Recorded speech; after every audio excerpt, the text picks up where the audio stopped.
എന്തായിട്ട് എത്ര നേരം ഒരു ഫോൺ എടുക്കാൻ ഇത്ര നേരം ഉണ്ടോ? കമ്പനിയിൽ നിന്ന് ആള് ഹുസൈൻ സാർ വിളിച്ചിട്ടുണ്ടായിരുന്നു. ഒരു ലോഡ് വന്നിട്ടുണ്ട്. അപ്പോൾ എന്തായാലും നിങ്ങൾ പോയിട്ട് പോയി. എന്തായിട്ടാ നിങ്ങളിപ്പോൾ ഇങ്ങനെ പറയണത്? അവൻ്റെ കമ്പനിയിൽ പരിപാടിയല്ലേ, എല്ലാ അച്ഛനമ്മമാരും വരുന്നുണ്ട്. നിങ്ങൾ വന്നില്ല പറഞ്ഞ അവന് മോന് വിഷമമില്ലേ? ഇവിടെ ലോഡ് വന്നിരിക്കുകയാണ്, എനിക്ക് പോകാതിരിക്കാനും പറ്റില്ല. നീ അവനോട് എന്തെങ്കിലും പറഞ്ഞു.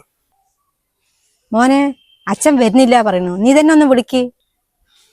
അച്ഛൻ പറഞ്ഞല്ലോ അമ്മ, അച്ഛന് തിരക്കാണെന്ന്. ഒരു കാര്യം ചെയ്യ്, അച്ഛൻ പൊയ്ക്കോട്ടെ. അമ്മ വാ, സമയായി. സാരമില്ല, നിങ്ങൾ പോയിട്ട് വാ.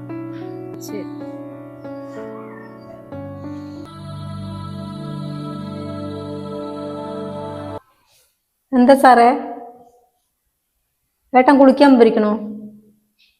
ഇന്നലെ ലോഡിങ്ങിന് വന്നിട്ടുണ്ടായിരുന്നല്ലേ? ആണോ? ശരി, ഞാൻ ഏട്ടൻ എന്നിട്ട് വിളിക്കാൻ പറയാം. മോനെ, ചായ കുടിച്ചാ? ആ കുടിച്ചമ്മ. എന്താ? നീ അച്ഛൻ്റെ പഴയ ഫോട്ടോ കണ്ടിട്ടുണ്ടോ?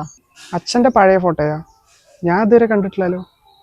അലമാറിയിലേ പഴയ പേഴ്സിൽ അച്ഛൻ്റെ ഫോട്ടോ ഉണ്ട്, നീ ഒന്ന് എടുത്ത് നോക്ക്.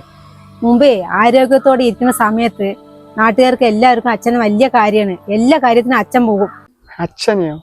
നിന്റെ അച്ഛൻ ഇങ്ങനെ ആകാനുള്ള അവസ്ഥ നീ തന്നെയാണ്ടാ. അച്ഛൻ നേരത്തെ ഗൾഫിലായിരുന്നു, അറിയോ? നിനക്ക് സുഖമില്ലാണ്ട് കിടന്നപ്പോ അച്ഛൻ ഗൾഫിന്റെ ഒക്കെ നിർത്തി വെച്ചിട്ട് നിന്നെ നോക്കാൻ വേണ്ടി വന്നാണ്. എത്ര ഹോസ്പിറ്റലിൽ പൈസ ചെലവാക്കി നിനക്ക് അറിയോടാ? ഇത്രയൊക്കെ ചെയ്തിട്ട് നിനക്ക് അച്ഛനെ നാണക്കെടില്ലടാ. നിനക്ക് പുറത്ത് കൊണ്ടുപോകാൻ വയ്യല്ലേ? അച്ഛൻ ഭംഗിയില്ലാത്ത ആളെ മാറിയില്ലേ? ഇതൊന്നും നീ അറിയരുതെന്ന് അച്ഛൻ പറഞ്ഞതാണ്, ഇതൊക്കെ നീ ആയിട്ട് പറയിപ്പിച്ചതാണ്ടാ.